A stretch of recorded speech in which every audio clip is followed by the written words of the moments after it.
This is John Walton, and you're listening to the Power Play Point podcast with the Blue Liner on point and Anna Knox. Here's Wilson, and on the right circle, he scores!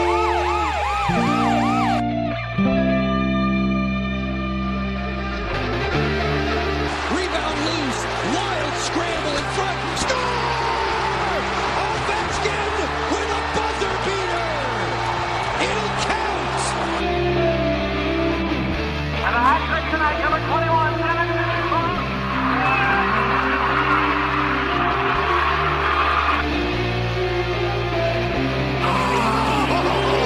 Spectacular! Braden Holtby! Hello, welcome once again to the Power Play Point podcast. This is your host, the Blue Liner on Point, and happily, well, as happy as you can be with an inch or so of snow, depending on where you're listening from, but happily again reunited with the one and only Mermaid, live to tape also from Centerville, Virginia. It is the Mermaid, Anna Knox. Yes, hello, Gil. It feels really good to be back. Yes, happy to have you back. And been you don't owe anybody an explanation, but I mean, obviously you've been busy with holiday doings and family matters. So just glad to be back. Just like the song goes, hey, I don't care where they've been, just glad they're back. Yeah, right. Yeah, no, and that's how I feel. I was like, God, it's just time to get back into some normalcy. But you've had some fantastic guests on, which is awesome. Always, I love to hear new people on and new perspectives, and that's always great. Yeah, and the great thing about that is they've reached out to other people, and more people want to be on the show as a result of that. So, fun. In the coming weeks, we're going to have a lot more of that, and hopefully that'll be like more of a regular thing as we get rolling here. So, especially when, towards a trade deadline and whatnot. So, yeah, that's awesome. But obviously, though, great to have you back. Thank you. And this week is going to be something of a different than usual week because I was actually at a game. Yes, so I got a unique perspective on that. Before I want to get into Caps action, though, I want to talk about some other hockey I saw last night, and that's the Premier Hockey Federation. Of course, that's the Women's Professional Hockey League here in North America. They had their All Star game last night, and I got to tell you, that was a treat to watch. It was on ESPN Plus. For those of you lucky to have that. And they did something. So the format they had was they had 5-on-5 for the first 10 minutes and then 5 minutes of 3-on-3. And then they went to a shootout. And they did something I'd never ever seen it before. They let a goalie take a shot in the shootout, pads and all. Awesome. That was awesome to see. Carly Jackson of the Buffalo Buttes took the shootout, and she scored. Now, it looked like the goalie kind of sort of let it in, but it kind of squirted in. So either way, a goal is a goal. But yeah, that was awesome to see. NHL needs to do something like that. That would be so awesome to see. That would be super awesome. Old goalie in full pads running. He's taking a shot. That would be so cool. But yeah, I just want to point that out. Because that just made my night last night because that was just awesome. I just wanted to give some love to the PHF. Okay, so all right, well, let's just get into it. It was 3 games, of course, and well, unfortunately, the first two back-to-back regulation losses in a long time for our Caps. First of those games, well, not much to go over there. The Monday night game against the Golden Knights, and just one goal scored in that one. That was early on the second period. Michael, it's me, Amadio. Sorry, really bad joke there, but I had to get it out of the way. And yes, I did think of it before Japers Rink. Anyway, he scores. It's the only goal of the game, and I don't know.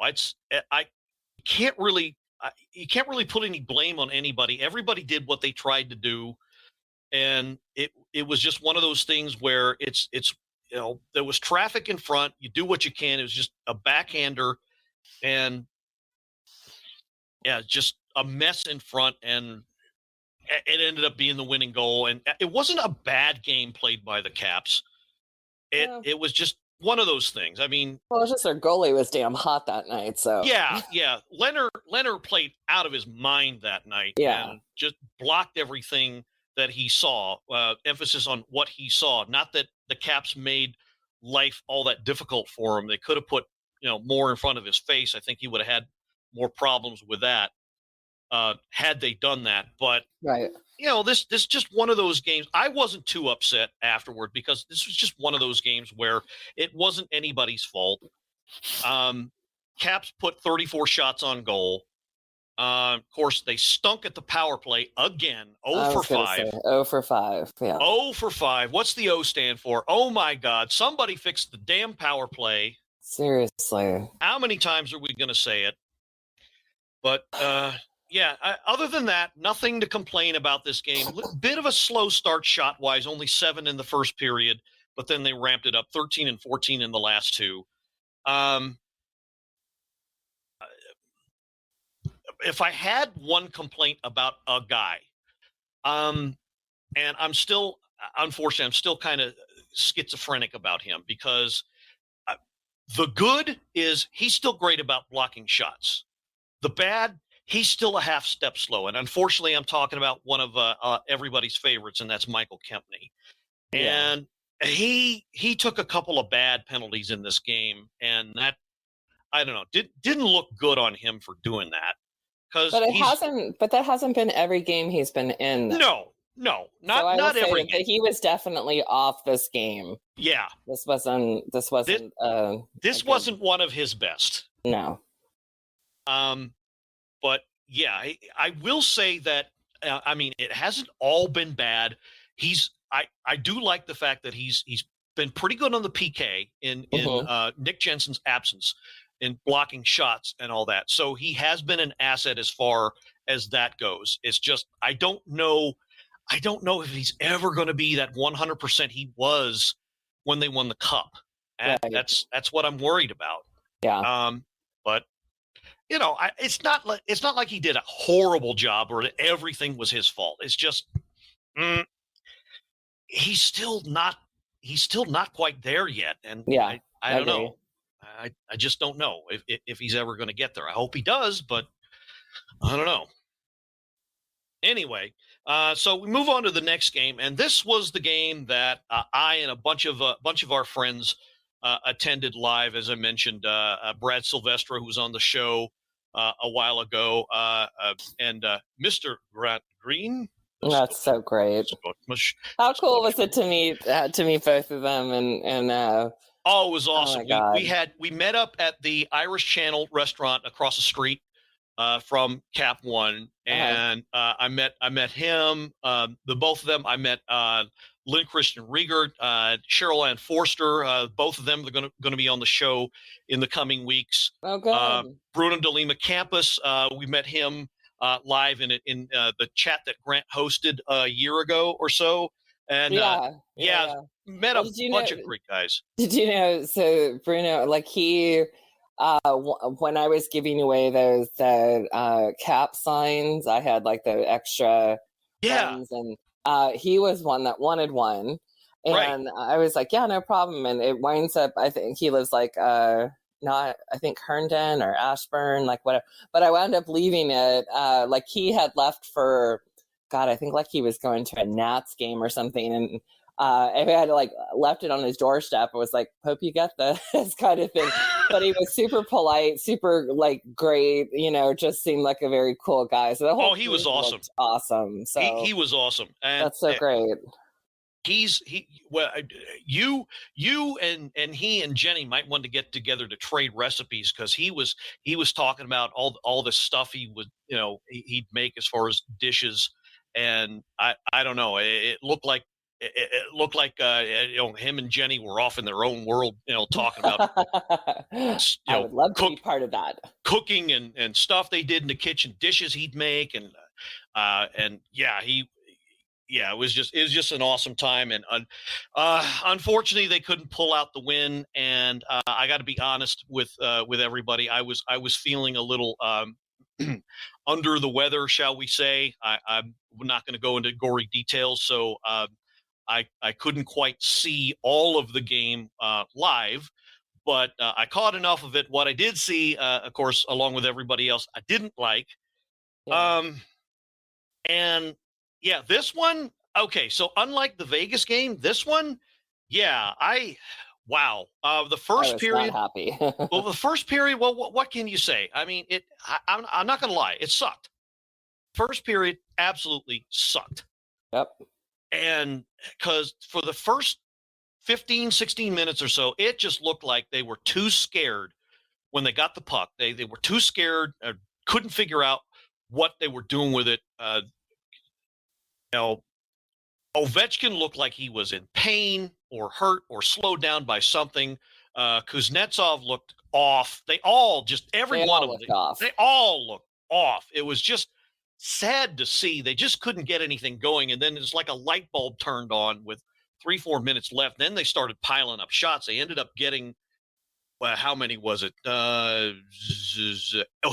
They started with none in the first 7 or 8 minutes. They ended up getting a total of 8 by the end of the period. But by then, San Jose had piled up 14 and also scored one. Guy I never heard of before. Noah Gregor got his second of the year, of course, assisted by Brent Burns on the primary assist. You kind of expected that. Yeah, I like Bernie. But I just a really, really suck ass start. And then it was, and I will say I have I think I posted it on our power. Yeah, no, I did. There's a picture of a drawing from a third grader. Yeah, I saw that. He's very, very sweet and very into the Capitol. So he always comes to my door every morning to show off his attire or what he's wearing or whatever else. But he said I think he had missed the Knights game, was going to see the Sharks game, and was so excited to see it. And when he came in the next day, I was like, well, that was awful. And I was like, yeah, that's the very PG way to say, yeah, because that's not what I was saying last night. Yeah, it was.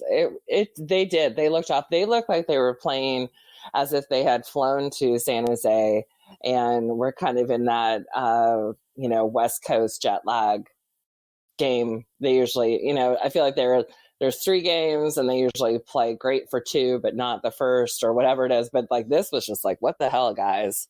Where are you? Yeah. And I don't know. I hated everything I was watching, and Grant was actually right next to me. He had the seat next to me in our section, and yeah, I learned a lot of new Scottish curse words that night. None of which I'm going to repeat now because they've all fallen out of my head, and I don't want to embarrass myself. But that and everybody hates accents, except for Grant, ironically enough. Of course. But it sucks. Okay, so I'll do this one. Lot of parts up your ass, and he did well. The one guy though who was trying, I'll say this, Ferravari, lots of that. Ferravari. I could listen to the accent, not yours, his. No offense. Yeah, no, I get it. I totally get it.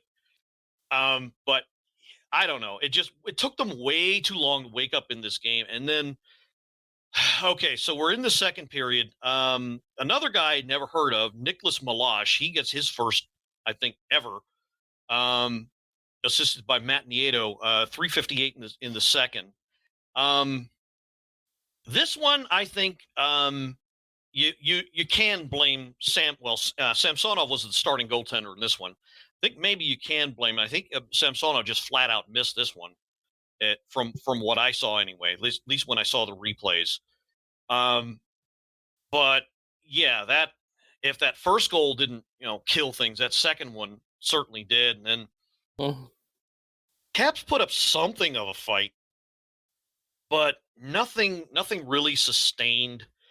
And I don't know. It just more of the same. And then the third period came, and we got some life. 14 seconds in, Daniel Sprong, insert sound effect here. With his seventh, Nicholas Backstrom, his seventh assist of the year, got them back in. Look, I've been a defender of Coach Laviolette all the year long. Well, the whole time he's been here, actually. I got to take him to task. Why in the hell was Daniel Sprong with a healthy scratch? If you can answer that for me, you're smarter than I am. Yeah, for 3 games, right? For 3 whole games, yeah. Yeah. So that to me, I was like, are you fucking kidding me? That I did not agree with. Yeah, are you effing kidding me? Is about how I would describe it. Unless I don't know. The only thing I can think of is he did something unnatural with his pets or something. I don't know. But what the, what? Why? I don't get it. I don't get it. And then he goes and starts a period with that sweet wrister right off the face-off. 14 seconds in, crowd comes alive, finally have something to cheer for, and then another San Jose goal. Jonathan Dahlin. I wonder if he's related to Ulf. I think he's Ulf's son or nephew or something like that. Who used to play for the Caps all those years ago. I'll have to look that up later. But he scores with just over 3 minutes remaining in the third. Kicks the air out of the tires again. Timo Meyer and Nick Bonino on the assist on that one. 3 minutes left in the period, and that's we kind of knew what was going to happen after that. Caps had ramped up the pressure after that, but you just kind of knew.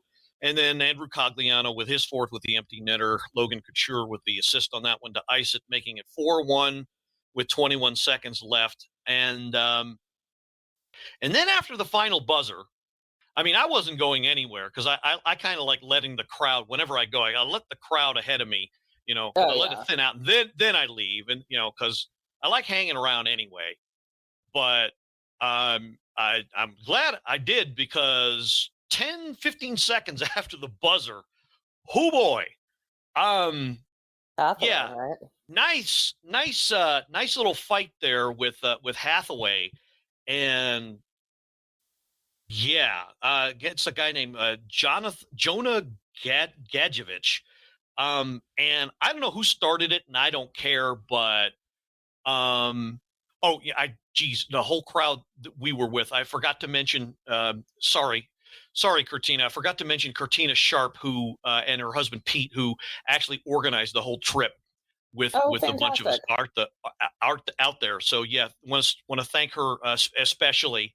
Sorry I didn't mention you earlier, Curtina, but she was the only one, I think, in a row who didn't want to see that because she didn't want to see Hathaway hurt. And I kind of get where she was coming from, because Hathaway was kind of shaking his hand after that fight. And I thought when I saw that, oh God, we don't need another forward out.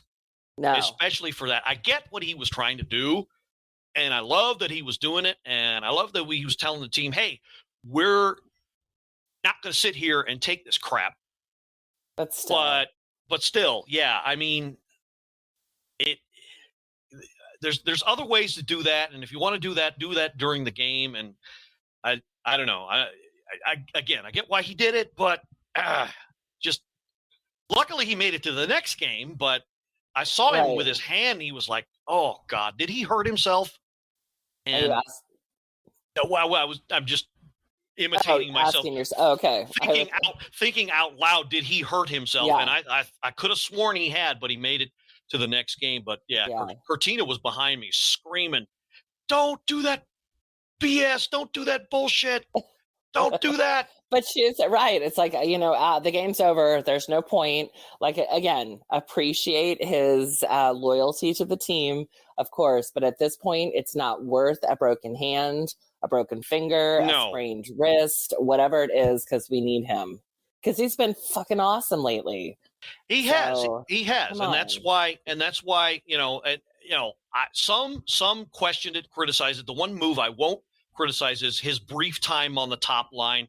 They were in a drought; they had to shake things up. I get that. So, he did click at least for a little bit with Ovechkin, right?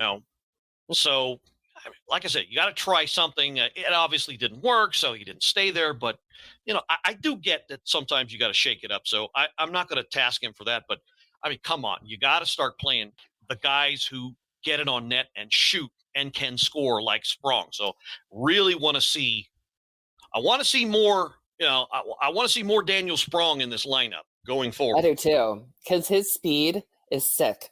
Yes. Honest to God. And I see, when he's when he's off the ice, and if they have a chance to kind of, pan the bench there, man, if he's scored whatever, he's still intense. It's still there. He's like 100%, 110% shit mind in the game for the whole time. And when he doesn't do something he's as kind of as, worst and best critic in that moment. He's just like, God damn it. And, exactly.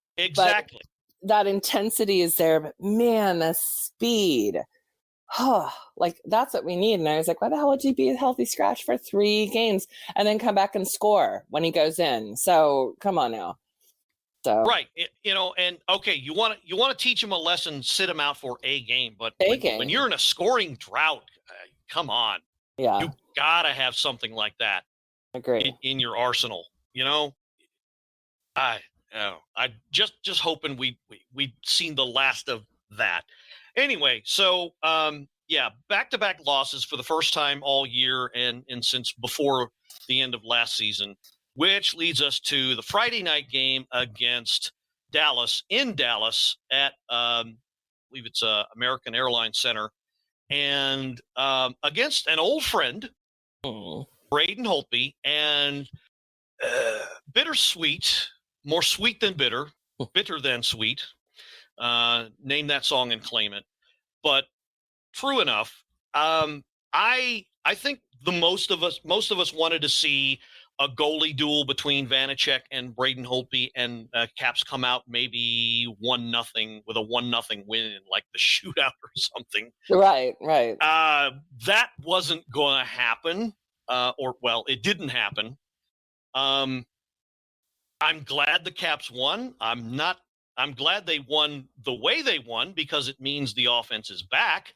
Right. I'm not happy with who they did it against, but yeah, that was hard. Shit happens, as they say. Let's just get to it. 129 the first. Who breaks the recent power play drought? And I've been saying it all bloody year. Get this guy in front of the net. Let him take over. You see what he can do. Yeah. Tom Wilson, his 13th. Backstrom and Kuznetsov. I'm playing the video because this was a sight to see. Where was Tom in this sequence? He was right where he should be and is supposed to be, in the low slot, and got himself open for a one-timer from, it was Backstrom and Kuznetsov on the assists. But you got two guys that can find the guy. Okay, so I'm looking at the replay. Carlson throws it in. They're playing with it.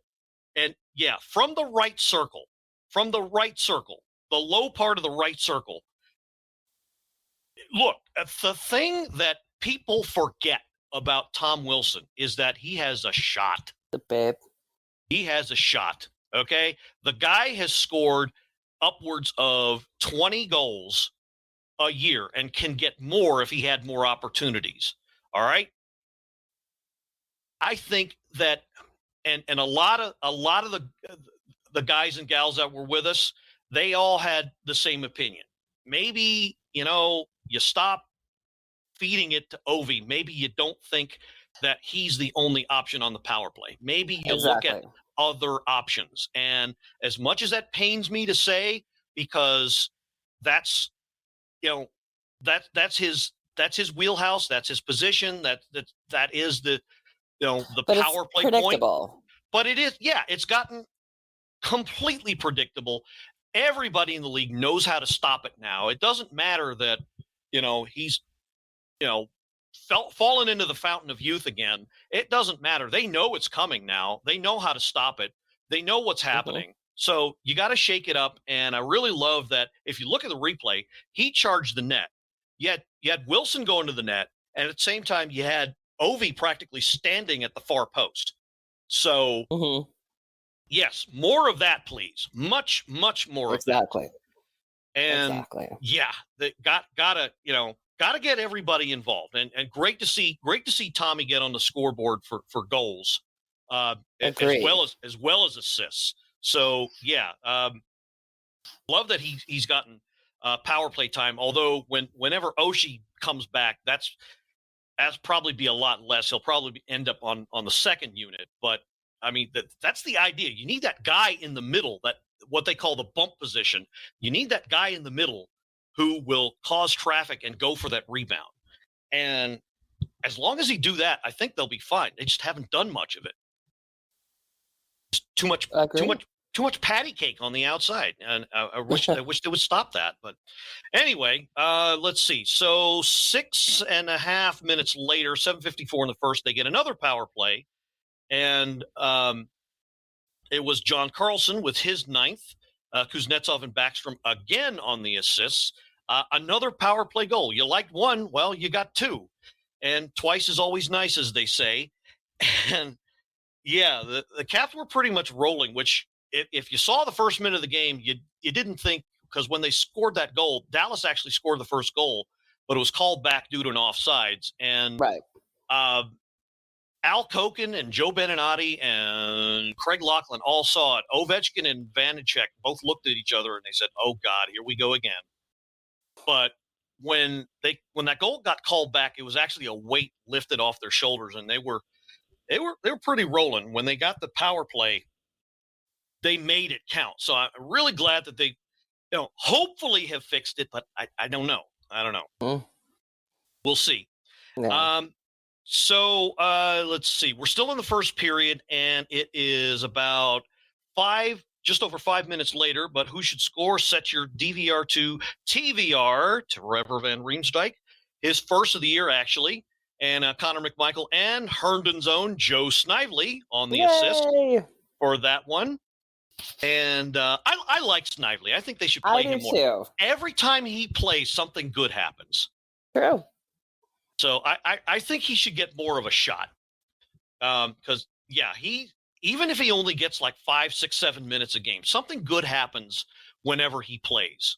He's always out there making stuff happen, stirring the game up in a good way. So I'm not one of these guys that, as I said the whole time, I'm not one of these guys that said, well, play the rookies just because. Well, I think Snively's actually one of these guys that has earned his ice time. So I think you give him, 8 or 9 minutes a game. I think you can expect a lot from him. So that was good. All right. So on to the second period, 12:03 in, and the routes on. Connor McMichael with his sixth, Lars Eller and Schultz rather on the assists on that one. And the routes on, and you kind of knew it was going to be a bad night for poor Braden Holtby at that point. Yeah. But I mean, what are you going to do? By then, that was, let's see. Okay, so that was 27 shots they ended up getting in his 2 periods of work. 19 of them in the first. 19.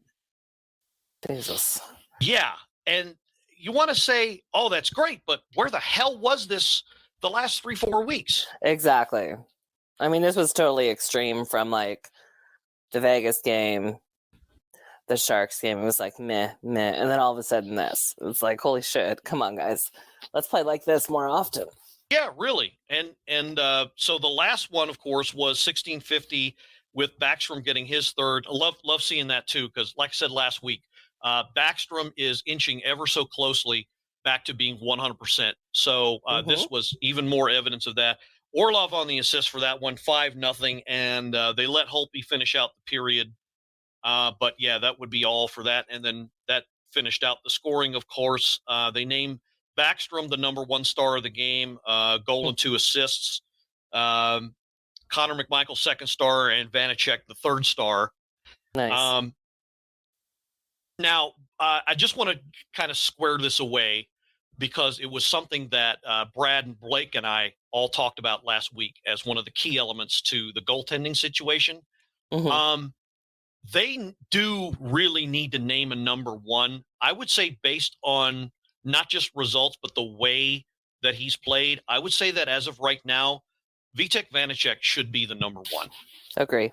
I think the Caps just seem to play better in front of him.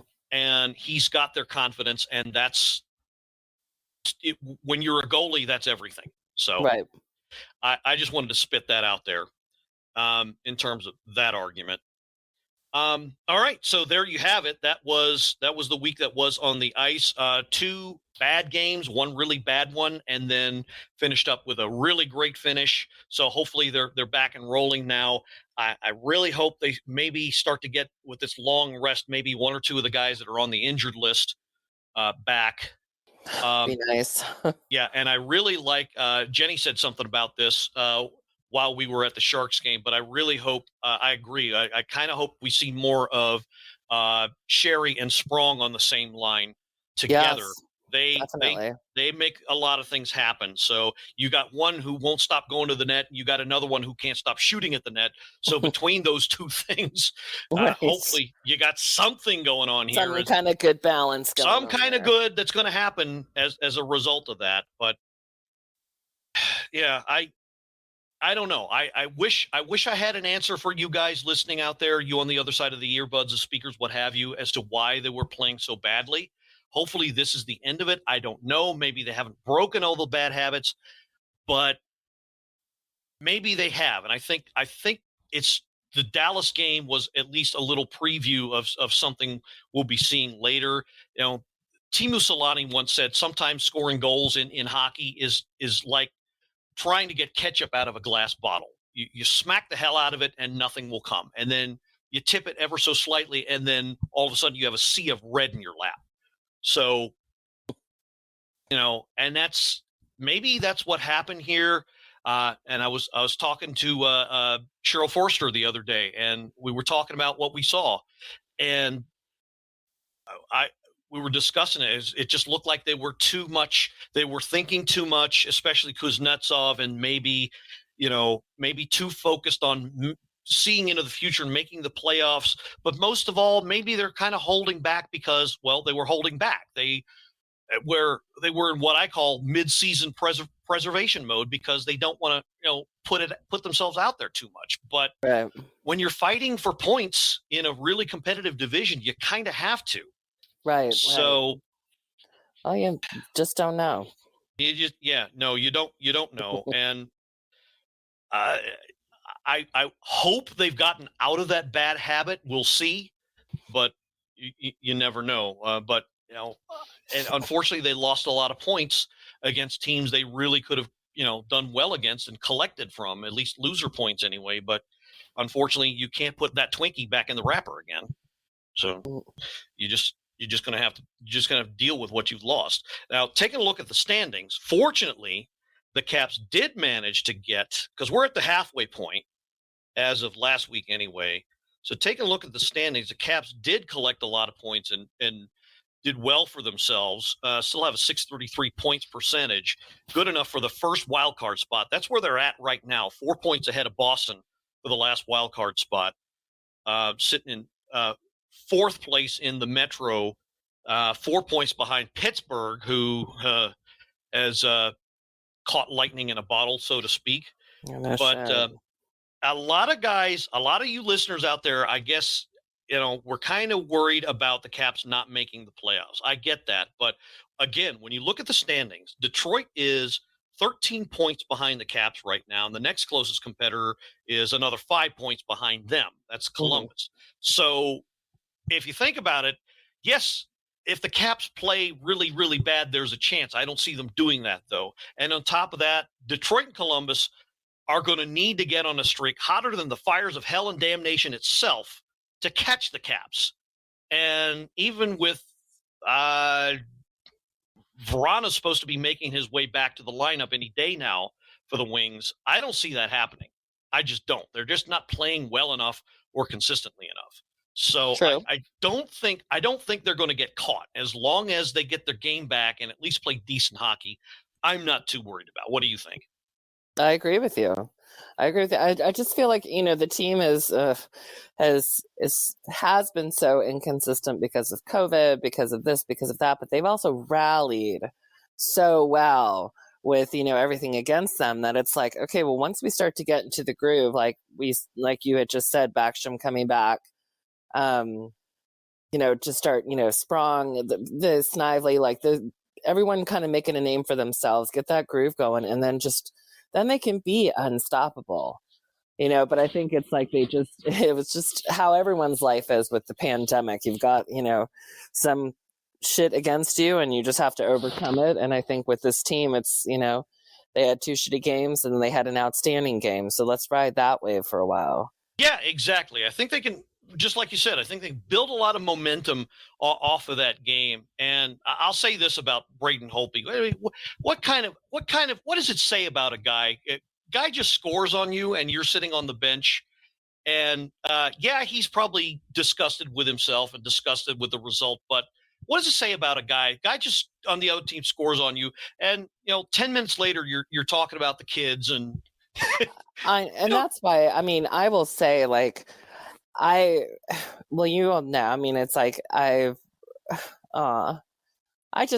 there's just something about Braden Holtby, like just as a person, he's a human who is it just seems so outstanding and such a good guy. And there's so much respect there for him that, I'd love to have him back.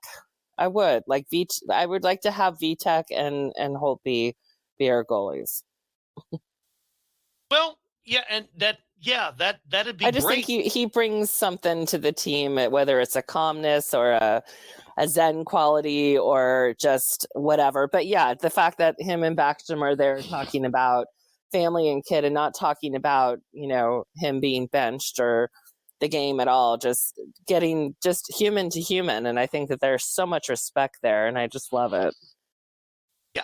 And I get that there's a quality with bringing in a veteran goalie, and just like you said, maybe being something of a mentor, helping whoever's left bring out their human side a bit, and figuring out how to relate to others, and that's one of those intangibles, the things you can't wrap your hand around that a team needs. And unfortunately, it's too much of a matter of, well, how much can we afford? And I hate to say, but Holtby may be one of those that's out of the price range as of right now, if they even decide to make a deal.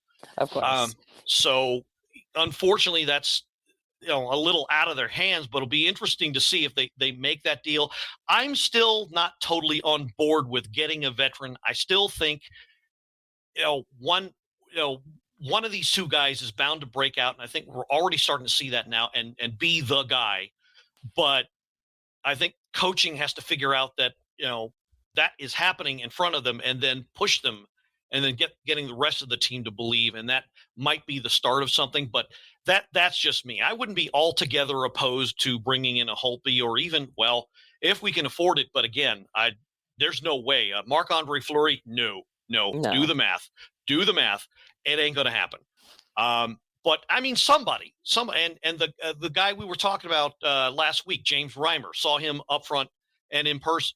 Yeah. And for the Sharks.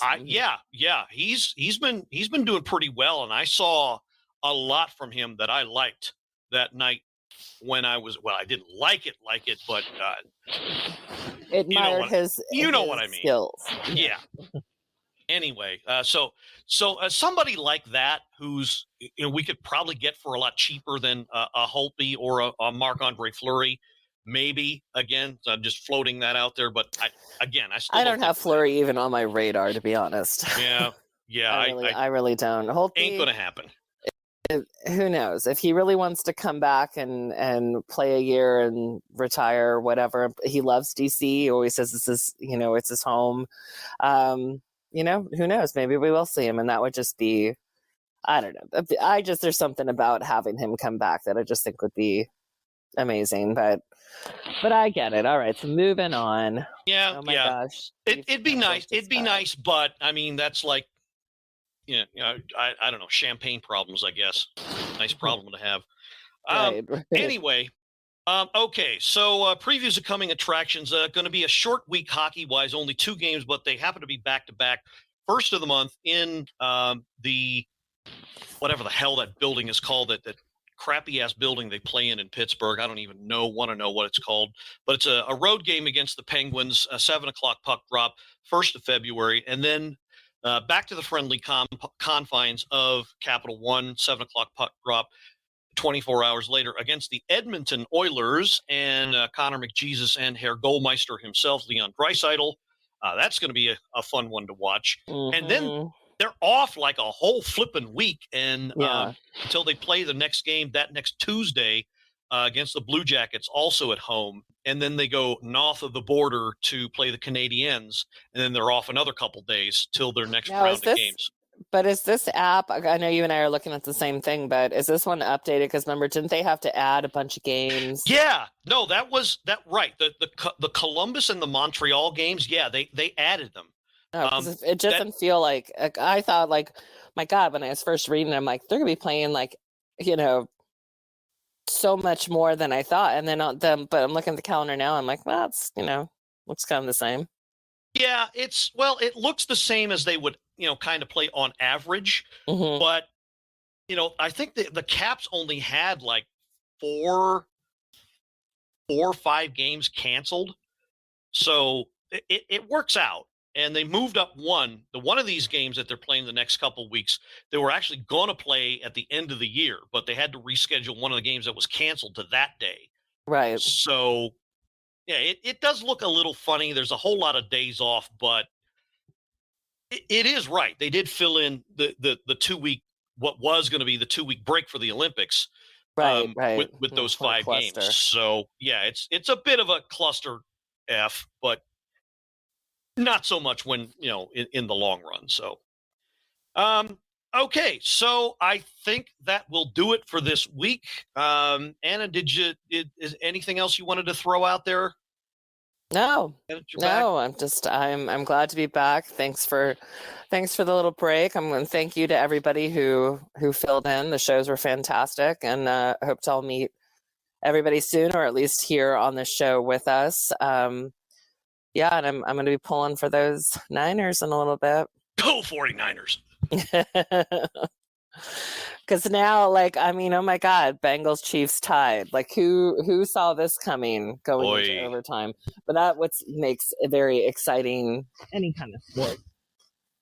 But yeah, we got the great time to be a sports fan. Got the final four in the NFL and the run up to the playoffs going on in hockey.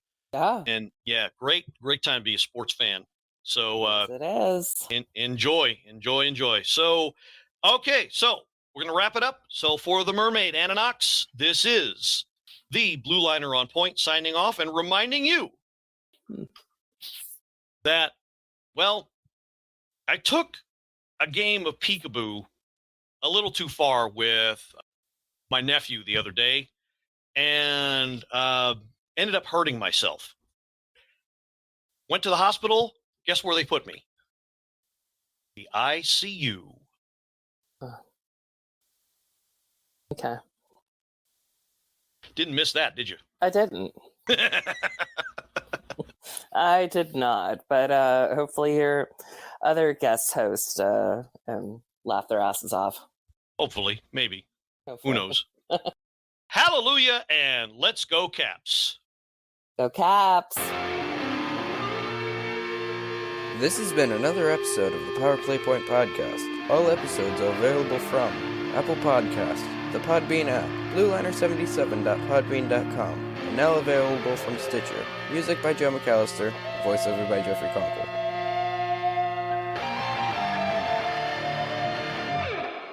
Good morning, good afternoon, and good night, Power Play Point podcast.